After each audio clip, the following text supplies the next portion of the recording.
Hello. Hello, hello. Hi, Gray. Hi, Avery. Thank you for the lurk. Claiming first while lurking. Controversial, perhaps. But so it be. Can I get an audio check? How is the balance? Is the game too loud, too quiet? Let me know. Your voice is quiet, but otherwise good. Alright. I will lower the game just a bit. Alright. Is that better? Let me know. I'll also try to speak a little louder. Yes? Okay. I also tend to get a little louder when I voice act anyway, so hopefully it's fine. Alright, let's go. Rika time. I came around to a quiet, electronic beep. I looked at my watch and noticed it was already evening. Being in here made me lose track of time. The other day, I was out way past curfew and was scolded for a long time. The alarm on my watch was to prevent that. Also, how are you guys doing? I don't remember if I asked that or not, but hope everybody's doing well. Letting my relationship with my parents grow any worse would make everything else more troublesome. I should call it quits for today. With practiced motions, I climbed the bundle of chains and headed through the exit in the roof.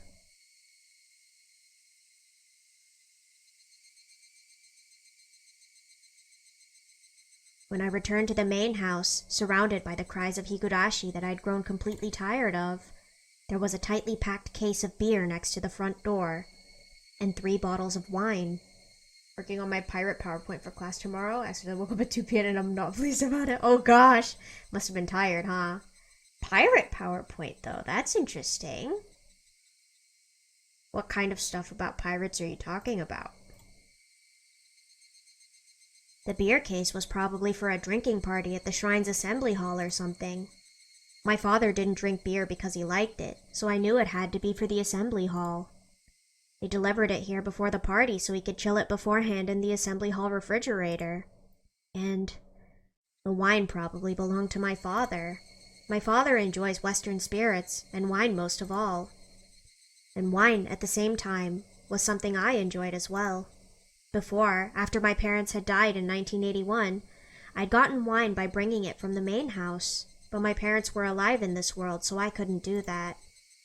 I stared at the bottles longingly as I tried to open the door, receiving the clack of its lock in response. I took a key from my pocket, unlocked the door, went in, and saw a note addressed to me right upon entering. For your fibers class.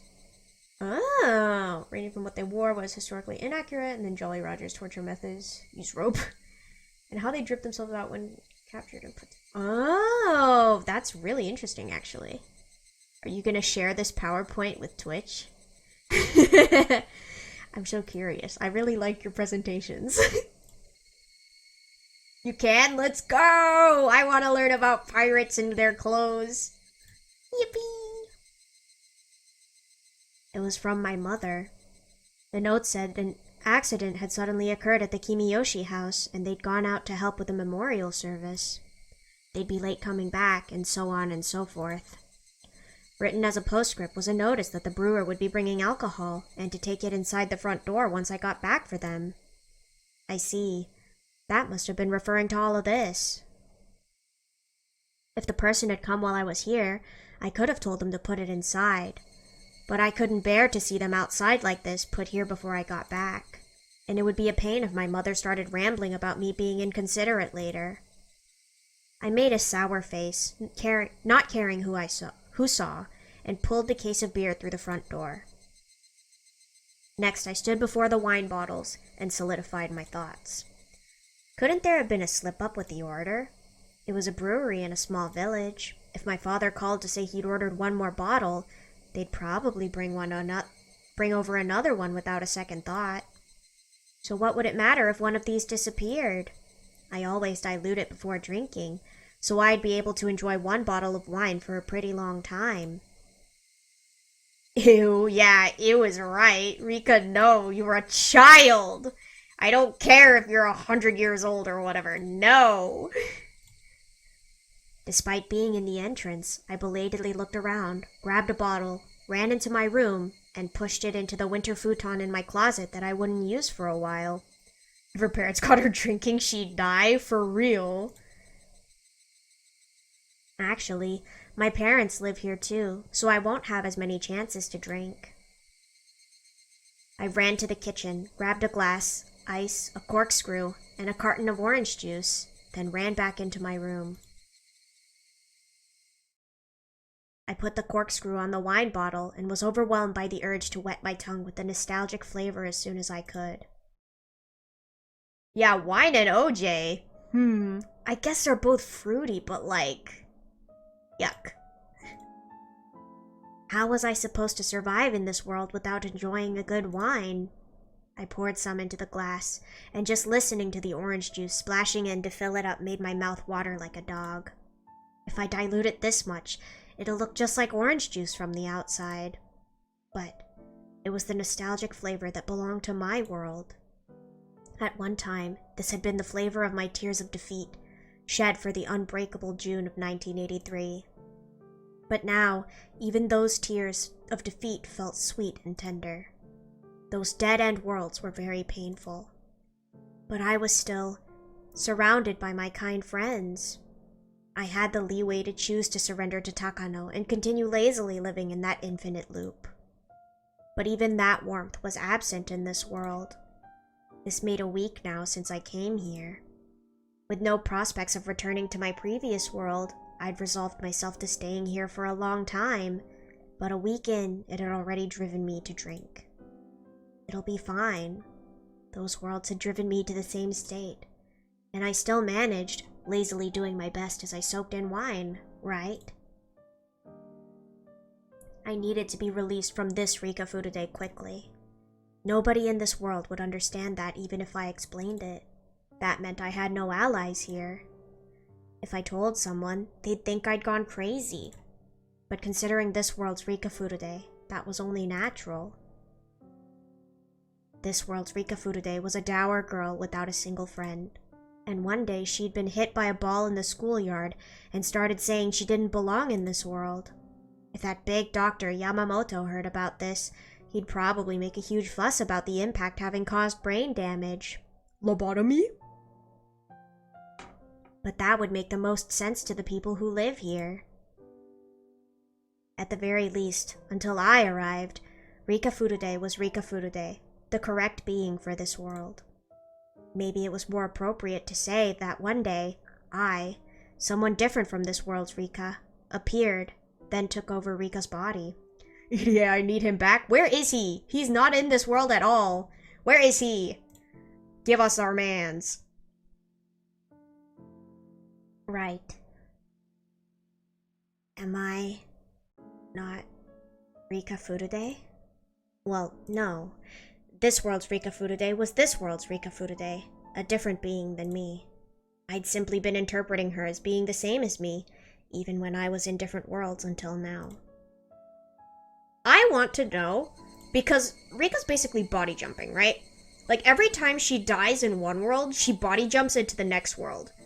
But that means that Rika was a conscious being in that world until our Rika takes over. So where does the other Rika go? Do they body jump too? And so, like, one Rika just keeps, like, dying off? Like it's a domino effect? You know, like, when our Rika jumps into, like, Rika 2 will jump into Rika 3, Rika 3 jumps into Rika 4, until she's not born. But then where does that one go? Where does the one without a body go? Does she just die? Does she just perish? Like, well, I want to know. When I thought about that, leaving aside whether I'd been living happily, Hanyu collects them in bottles, oh my gosh. We do know there is only one Hanyu, so, like, maybe. Maybe they just turn into the fragments? Oh, that's true. I guess, yeah, if they turn into the fragments, that would make sense, because the fragments can be human, too. Oh, very smart. I felt like I'd done something bad to this world's Rika Furude. Of course, it was too late to apologize now, and I couldn't give this body back to her anymore. If there was a way to apologize, it would be to acknowledge this world's Rika Furude as a being of her own. Because if I called myself Rika Furude, the girl who already existed would vanish from this life, which meant the only way to apologize was to not call myself Rika Furude. Well, that had been bothering me for a long time. I've long felt that my young self, pampered as the reincarnation of Oyashiro-sama, and my old self, who had awakened and traveled countless worlds, had different personalities. But if I thought of them as not as personalities, but as different beings entirely, right now I was no longer Rika Furude. Who am I? I stared vacantly at the wine bottle. Did I like this brand? My father always loved to drink this wine. As a result, I'd borrowed it in countless worlds, and I loved to drink it even now. Right now, I couldn't even be lazy without borrowing the power of alcohol, and this wine comforted me just a little. At this point, I couldn't go on living without this wine. So in other words, I wasn't alive, but the wine was, which meant I wasn't Rika Furude, and that I was the wine. What is girl yapping about? I'm sorry, Rika, I do not understand what you were saying. What? You are not wine. I stared at the Western letters of the brand name written on the wine label, which I didn't know how to pronounce, and thought to myself that it was the name of me. My name is Rika Furude. No, not that, but this... I'm going to butcher this. Berncastel? What language is this? What language is this? I don't know how to say it. Yeah? Berncastel? Okay. I don't know what that means. Maybe I'll ask my father. Frederica Berncastel. Wait, is that the name... Hold on. I recognize the name Frederica. Is that the name of the person who gives us the quotes at the beginning of every Higurashi game? Rika's Buzzball wine. Actively the worst alcohol I've ever tried. That's so tough. Yes, it is. Ooh, I see. Very interesting. Whatever. What a silly name that is. My thoughts began to slur and muddle. Cheers to this hellhole of a world.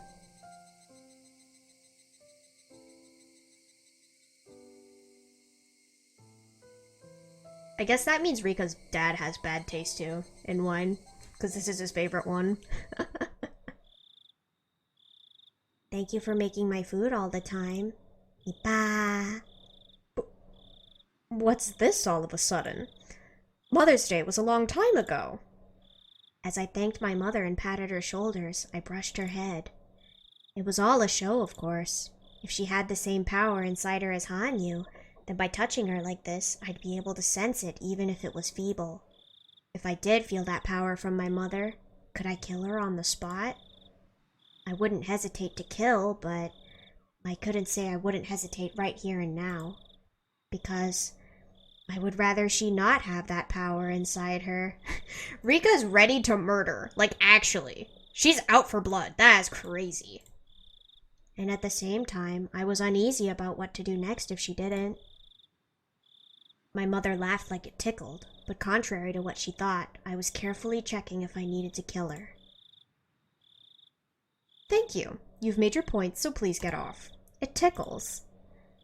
My mother told me that was enough, smiling in a way that was not as dissatisfied as her words implied. Even after being so scrupulous about touching her, I couldn't feel any trace of the power.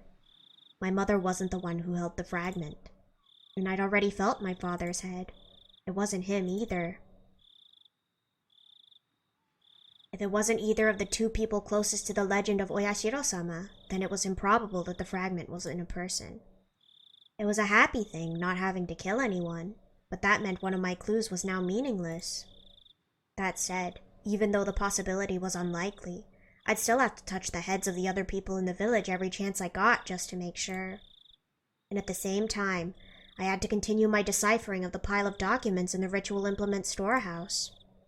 Whichever I was supposed to choose, the labor of reading through that entire mountain or the sin of killing someone, I was going to need so much more than a little time.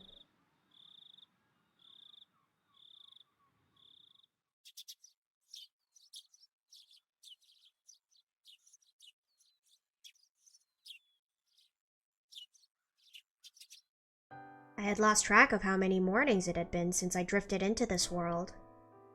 And this morning was frustratingly the same as the last world, the one I knew. They said next Sunday was the Watanagashi festival. This was the first time I didn't care whatsoever about it. For Hinamizawa, facing total eviction by next year, this would be their very last festival. They were apparently planning to put on a magnificent show to end things with. My normal world responsibility of performing a dedication dance as the last survivor of the Furude family didn't exist in this world either. Still, I wasn't expected to simply go off and have fun.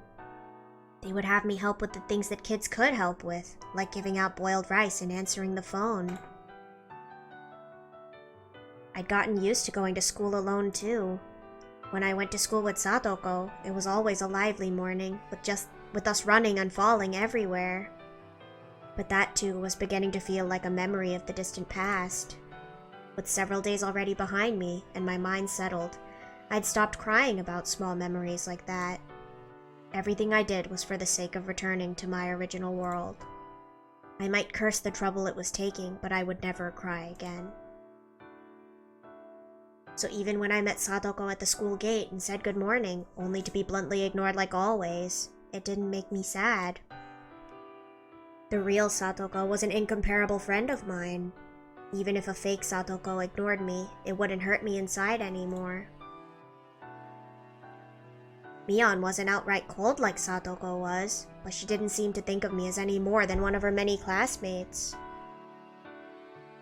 Reina seemed like she was actually trying to talk to me, but that was because I was isolated. She was acting out of a kind of pity, and it seemed sadder to accept that. So I'd started reacting nastily to Reina's unwanted attention. Okay, that's just mean. Don't do that. After just a few exchanges like that, she realized I didn't want her doing this and stopped bothering me. Being all alone wasn't sad anymore. It was only natural I'd be alone as an outsider to this false world. In fact, the less annoying acquaintances I needed, the easier it was for me. That's right. Easier. When I started feeling that way, then even if nobody talked to me during lunch, nobody invited me to eat with them, and nobody asked me to play after school, I was totally okay with it. With so few students in the classroom, if I took out a book not related to the class, Chia would confiscate it right away. I probably wouldn't be able to read the old documents while she was teaching. So all I could do was wrap them in covers I made from flipping over leaflets and folding them, and spend my free time at school pretending I was reading a regular book. We weren't allowed to bring comics to school, but the unspoken agreement was that you could read novels as long as you didn't do it during class. If I could just ignore the hustle and bustle, lunch break was the time I could focus the most. Somewhere in those countless worlds, there was a time when I got bored with my daily life and read a lot of old documents. Thanks to that, I knew the gist of their contents. I just hoped there was a clue somewhere in them about the Fragment rejecting Hanyu from this world. It had been raining since midday. All my classmates had stayed in the classroom for break, venting their pent-up energy indoors. Thanks to that, it was a bothersome, loud, and uncomfortable day for me. What's with that gloomy look? What are you reading? At the same time as those words, my old document was taken from me, and there was Satoko's face, smiling evilly. What the heck? I can't read this. Illiterate! Girl, why do you care? Literally, back off. Leave her alone. Satoko looked at the old document she'd stolen from me with disgust. Well, someone as ignorant as Satoko had no way to understand it. Dang, Rika, okay. I was right to always hate her. Real. I'd learned how to read classical Japanese from my father, and even I had to go over each line several times to figure it out. Of course, for Satoko, it wasn't about what it said. She seemed more amused at how unsanitary it looked, with dirty letters written on the dirty paper. But even if it was nothing more than a filthy book to her, to me it was something that could hold a clue. When I tried to snatch it back, she threw it to another friend, as though she'd seen the attempt coming miles away.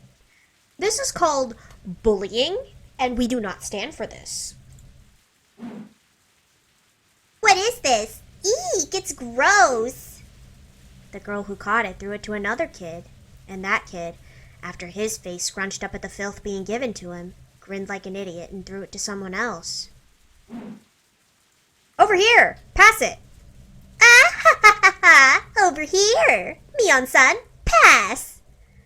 Oh, bully Satoko. Teppei isn't here to do it now. That's mean. That's crazy. Teppei wasn't bullying, that was abuse. But it's true, technically. I think Satoshi should discipline his sister. Give her a good spanking. Several of my classmates threw it amongst themselves whenever I chased after it, teasing me. The fact that Mion is in on this is troubling. Like, you're the oldest person in this classroom. You should not be standing for this. Even if it's a joke, it's not a joke to Rika. No teddy bear for you, real. Does not deserve. At some point, Mion had joined their circle, and it had turned into classroom-wide bullying. Today wasn't the first time this had happened. Actually, maybe before I came here, it was always like this. Even in a classroom with just 10 people, an order existed, and so did cliques. Belonging to none, and not wanting to, I was the weakling in the room, and thus clearly the one it was okay to torment. Reina was the only one who said they should stop, but nobody listened to her. My classmates wanted to fool around, and they probably wanted to tell her that I was the only toy in the room, so why shouldn't they play with her during lunch break? But in the last few days, it had left heartwarming territory and moved into aggravating territory. This Satoko clearly treated me with spite. When I thought about it now, the accident with the ball in the schoolyard that brought me into this world. She'd obviously been aiming for Rika, who had been just standing there in the yard. If Rana is the only one that's telling them to stop, does that mean Satoshi's doing it too? 'Cause that's messed up. I did not expect that from him. Hello? Was Satoko always this oblivious to the pain of others? Right? 'Cause if it's just Rena that's saying stop, that means Satoshi's here. Like, 'cause he goes to the school. He's here. But he's not doing anything about it. Yeah, bad brother alert, for real. She'd understood people's pain best, because even though she said mean things, she'd been through the worst of anyone. I see. In this world, Satoko's parents were alive, and the villagers didn't torment her. In other words, she hadn't been through the worst of anyone. Personality isn't wholly determined from birth. It's also something cultivated over many events and experiences. With all her lucky dice rolls, this was how Satoko's personality had turned out in this world. And we thought she was insufferable in the other ones. That's crazy. In other words, this Satoko was only the same on the outside, but a completely different person from my best friend on the inside. Once I understood that, the sadness of Satoko tormenting me disappeared. And in its place, she began to look like a horrible brat just getting in the way of my haste to return to my original world. Don't bother me. I don't care what any of you do in this lunatic world, but I'm desperately working to return to my original one, so stay out of my way. Come on, Furude-san! Over here! Over here! The old document made its way back to Satoko again. This time, Satoko started teasing me, waving it around and saying to come get it. She held her nose and made a sour face like she was holding up something filthy, earning laughs and jeers from the rest of the class. I went straight for Satoko, and of course, she threw it to the next one in line. She must have thought it would make me go over there next. I didn't care about where the document was. Instead, I charged straight at Satoko.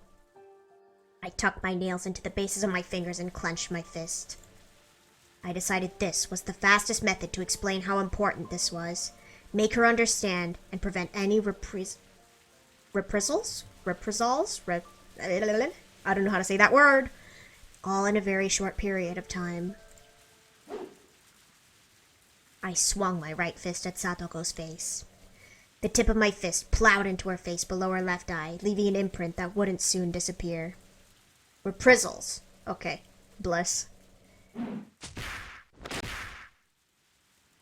I promptly grabbed a clump of her hair and pushed her to the floor, then took a nearby chair and raised it over my head before smashing it into her a few times. A chair? Girl, you're gonna kill her. Oh, pride, to pry something open. Reprisal.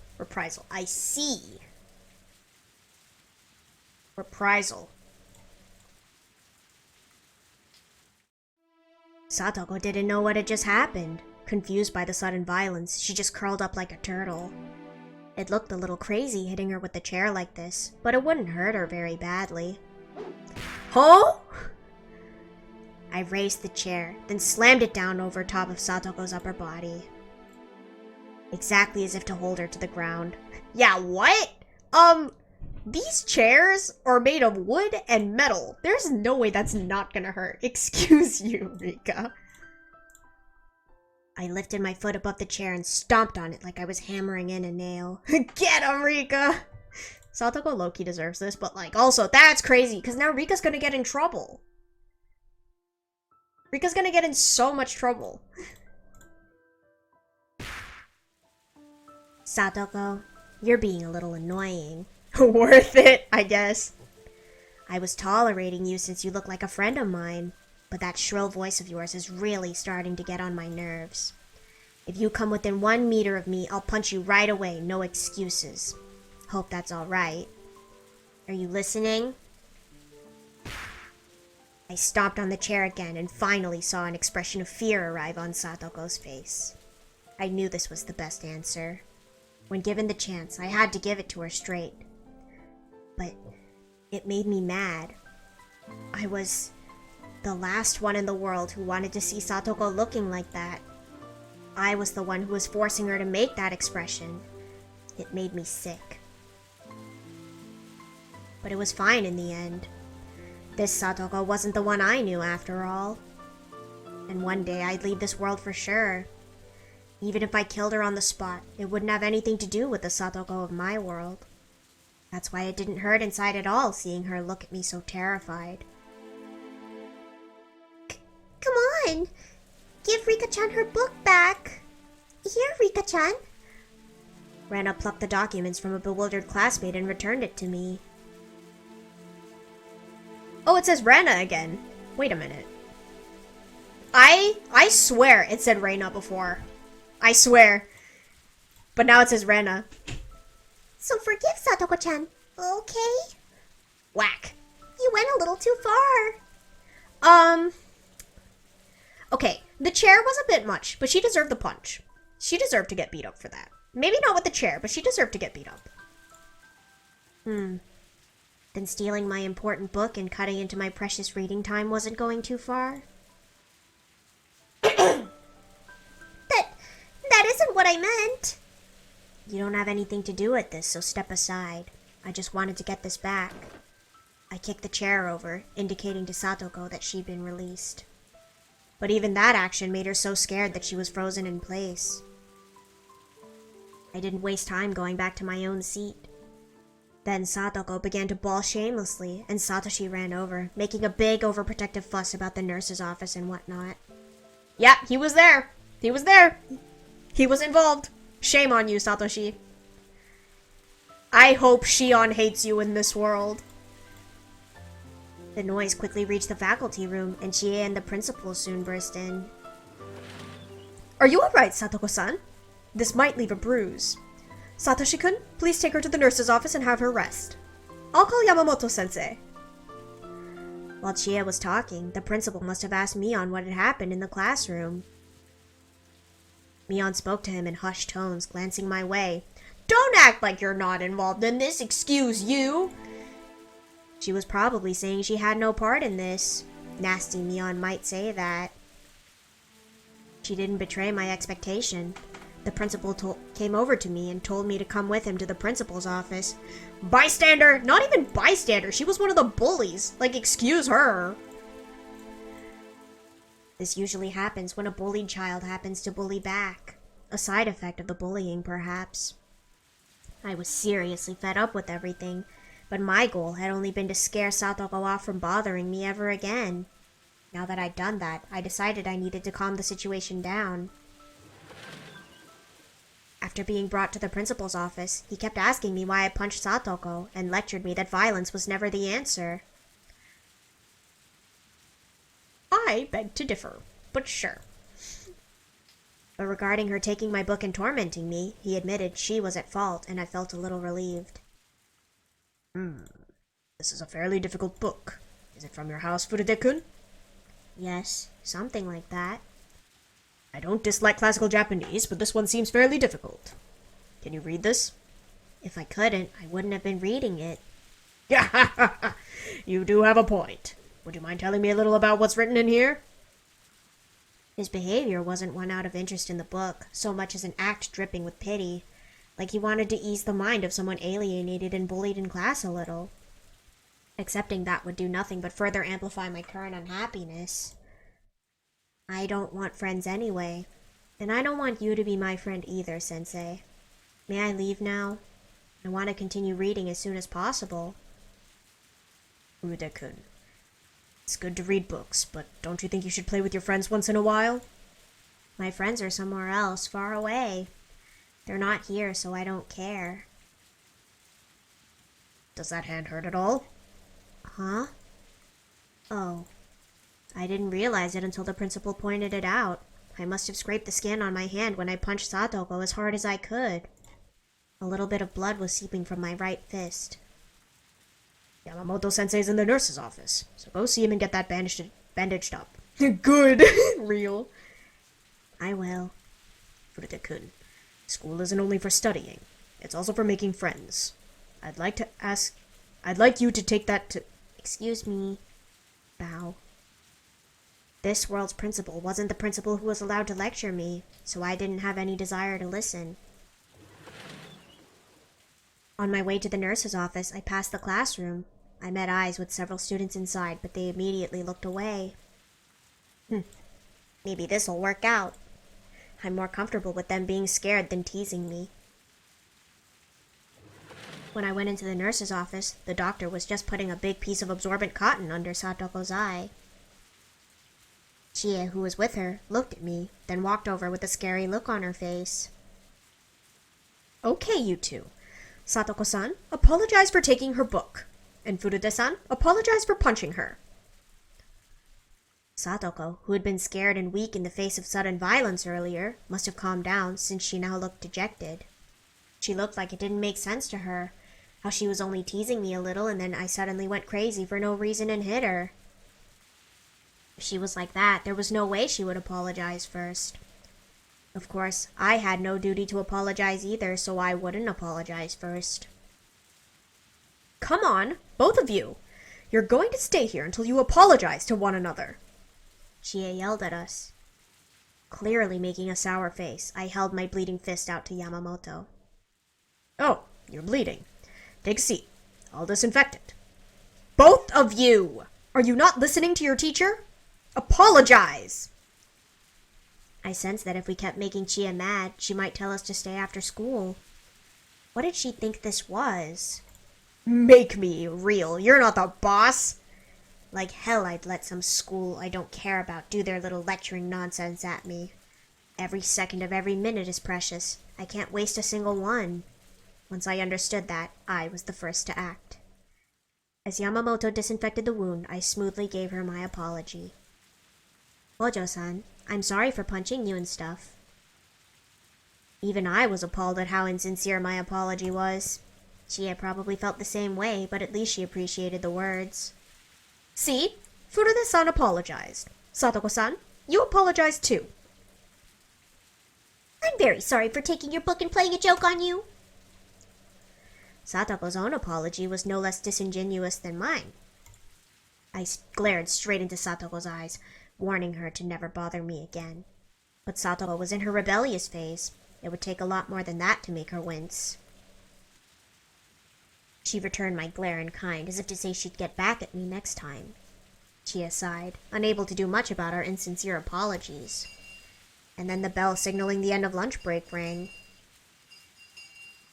Satoko-san, let's go back to the classroom. Furude-san, you'll come back as soon as you're patched up. Chia followed Satoko and left the nurse's office. I didn't give them so much as a glance and just held my right hand out to Yamamoto. The stinging pain of the disinfectant was somehow weak. The hand receiving treatment didn't even feel like my hand.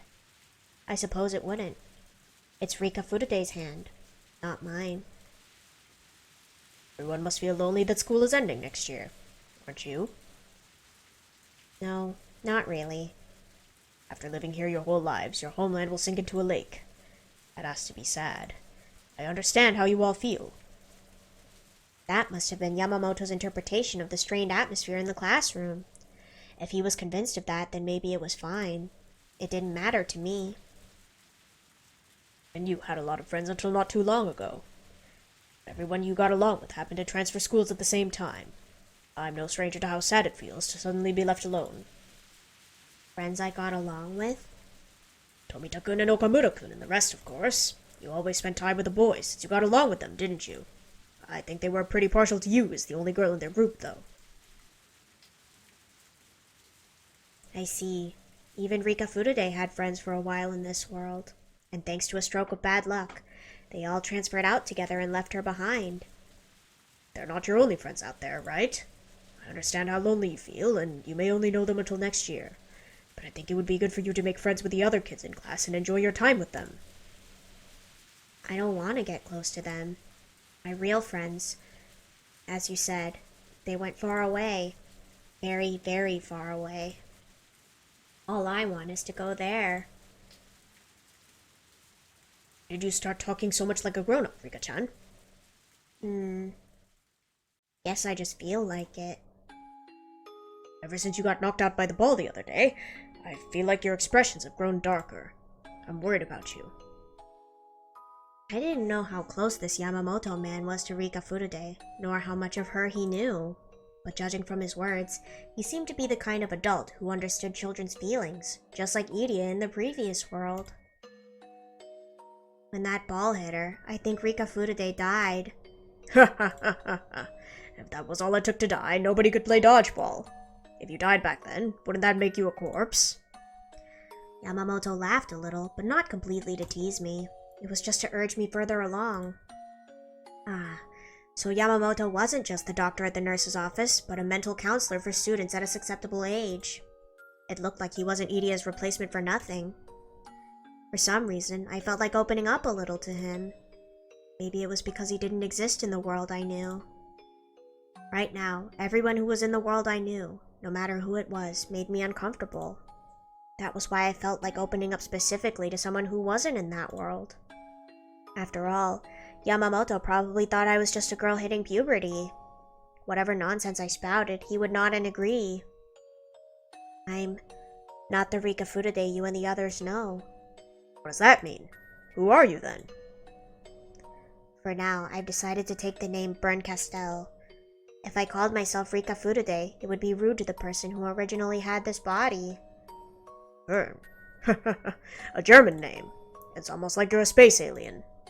Where did you come from? From a different world. If I had to compare it, it's like a world of what-ifs.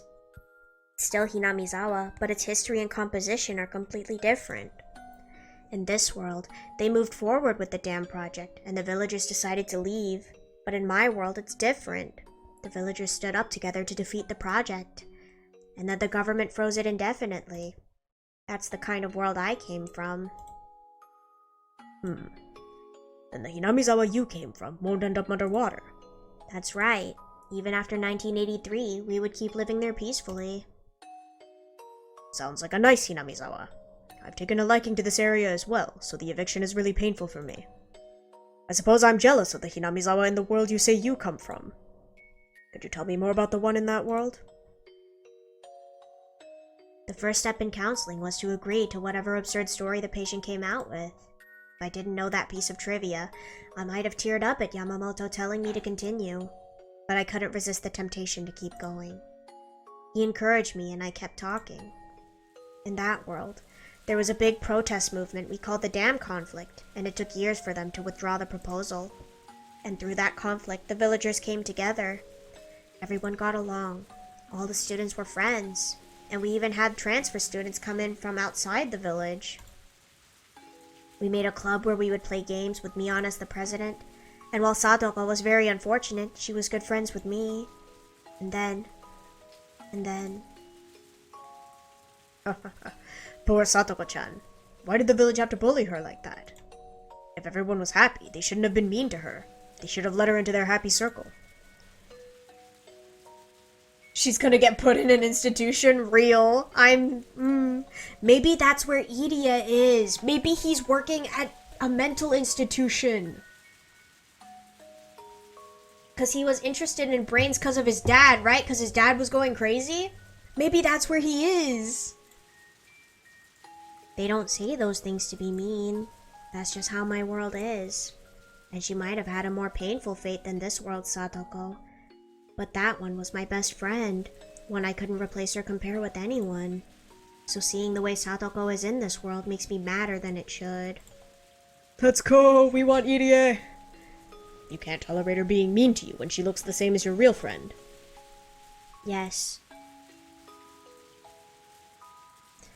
Yamamoto heaved a heavy sigh, then stared out the window with his arms folded. It looked like the rain outside had let up somewhat, but it was still drizzling. After keeping his silence for a few moments, Yamamoto spoke up. What you're saying is, this isn't your world. That's right. I need to get back to my original world. Because this one isn't mine. I can see why you'd want to return to such a fun-sounding Hinamizawa as soon as you could. Homie, if only you knew. If only you knew! It's not all fun and games, buddy. Takano exists. Is there even a way to do that? There is, but it's very hard to find. See, and what do you have to do?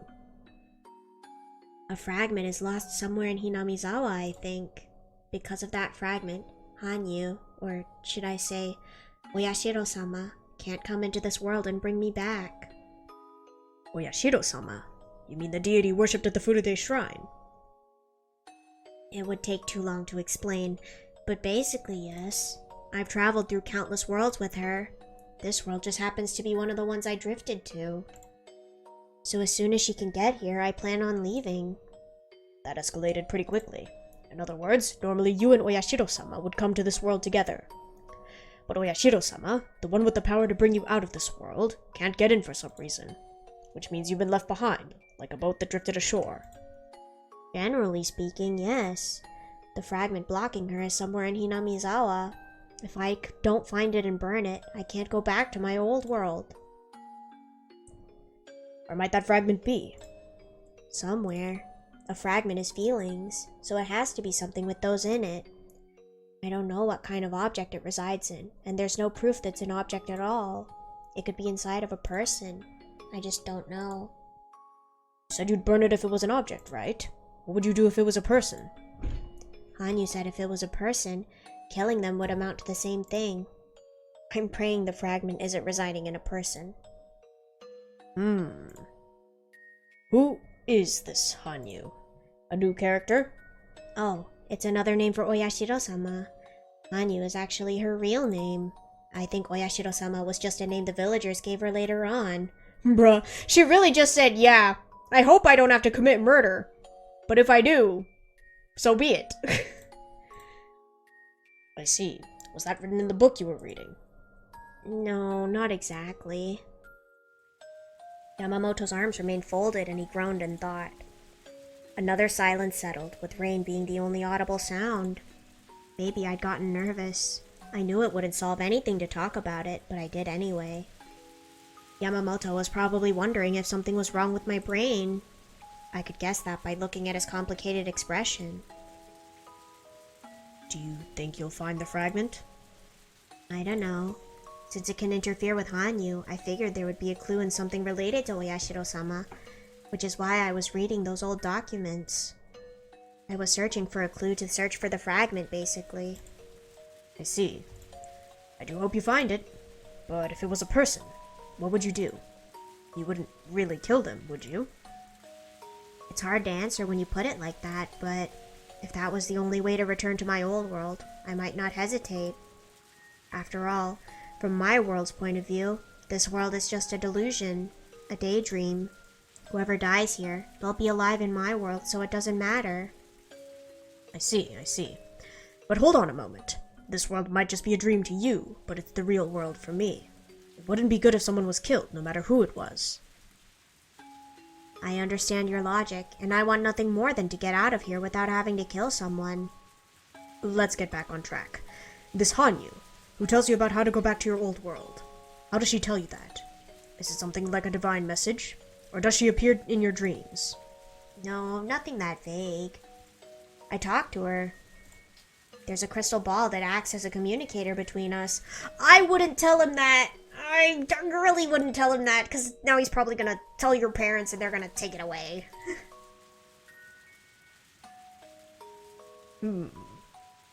So sus, I know. Would I be able to talk to this Hanyu as well? That would be the fastest way. If he could talk to Hanyu directly, that would be enough to prove my nonsense true. But I felt uneasy. Rika needs to stop? Yeah. I don't think he's gonna be able to communicate with Hanyu even if they tried. Even if I could talk to her, Yamamoto might not be able to. Those kinds of magic items come up pretty often in stories. But maybe it was worth a shot trying. I took the crystal ball out of my pocket. That marble is the communicator? That's what it looks like, right? I thought the same thing. The crystal ball's light was extremely weak. As it got dimmer, it was also taking longer to restore lately. After talking to her several days ago and the light weakened again, it was having a hard time recovering. This much light wasn't quite enough. It looked like it needed a little bit more time to recover. Can you see light in this marble? I wonder. Maybe it's just reflecting light. But it is very pretty. Is it from a ramen bottle? Of course not. It's a Furude Shrine treasure called the Kamu no something, and we should be grateful for it. It's rude of me to say, but I agree that it looks like a ramen bottle marble to me too. That's crazy. From the Furude Shrine. So how do you use this to talk to Hanyu? I put it to my forehead. When I do, I can hear her voice. Yamamoto immediately tried. He shut his eyes and let out a low groan. It probably wouldn't work. I couldn't tell if it was because it wasn't me or because the power was too weak. I'm sorry, but I can't hear anything. Point and laugh! True. Buddy, you ain't the chosen one. What about you? It needs to recover a certain amount of power to talk to Hanyu. Let me have it. It doesn't work for me either. You can't hear Hanyu's voice if the crystal ball doesn't have all its power. I pushed it tightly against my forehead, but all I felt was a cool sensation. I couldn't feel the power in it. I see. That's a shame. In a few days, some of the power should return. If you give me time, I'm sure I'll be able to talk to her again. If you let me try again then. I see. And once you can talk to her, would you mind letting me talk as well? Yes, of course. At this rate, you'll think I'm crazy in the head and it'll be all over. It would leave a bad taste in my mouth if I didn't clear up such a rude misunderstanding. How long does it take for the crystal ball's divine power to recover? Not much longer, I think. It might even be fine after one more night. Once its power comes back, I'll tell you. Thank you. I'll be waiting. If you do let me talk to Hanyu, how about I help you go back to your old world too? Does that sound good? Really? The simple word help made a deep impression on my mind. I don't know if what he means is actually going to help or not, but okay. If someone other than Hanyu were around to understand me, it would obviously be a reassurance. And with two people, the time it would take to go through the piles of literature would be halved. I'd welcome the help of a cat at this point, so I was really glad. on the other hand, I had to think about what Yamamoto felt. For Yamamoto, right now, I was a dangerous person who said she might even commit murder over a delusion. He was only speaking to me in such an understanding way to try and keep communication going. Didn't mean he actually believed me. But if Hanyu and Yamamoto could talk, it would clear all those fears away, and then he'd have to believe in the supernatural phenomena of Hanyu and me. But the real world didn't usually work out that well. After all, even if I made Hanyu talk to him, it could end in the way it always does, with Yamamoto not hearing anything. I could convey what she was saying, but he wouldn't believe it. But that didn't mean I had the option of not trying. I wouldn't give up before doing it. I'd try everything. Wasn't that the lesson I'd learned from this 100-year journey? Promise me. If you can talk to Hanyu, you have to believe me. Even though all she says is ow ow and doesn't really act like a god. I promise. If you let me talk to Hanyu, I'll believe your story. But if I can't talk to her, what'll you do? I didn't actually think he'd reply like that, and it confused me. What do you mean, what'll I do? I promise to believe your story if you win.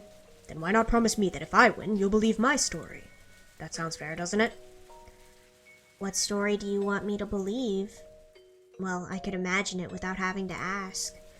He'd probably tell me to go to a largish hospital and have my head given a proper look at. Of course, there's absolutely nothing wrong with my head, so it would come up with 0 results. When that happened, maybe they'd say I needed to take care of my mind and give me psychotropic drugs or something. I heard this from Rena once before. Yeah, let's go! There's a drug that makes you incredibly lethargic, unable to do or even think anything at all.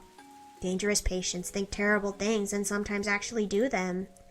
The drug stopped that from happening. Supperil, true! Take us to Ace! If they make me take that, it would be the same as killing me. It might seem like a fair condition, but it looked to me like the scales weren't in my favor to begin with.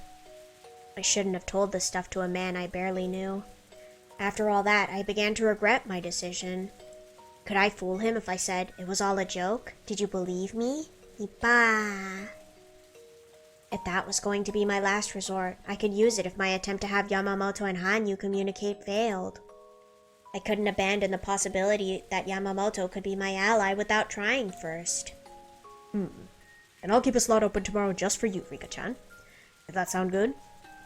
He made a suggestion, taking a notebook out of his coat and going over his other appointments. I nodded and said I agreed. He was very slick about making this doctor's appointment for her. What the? That's crazy.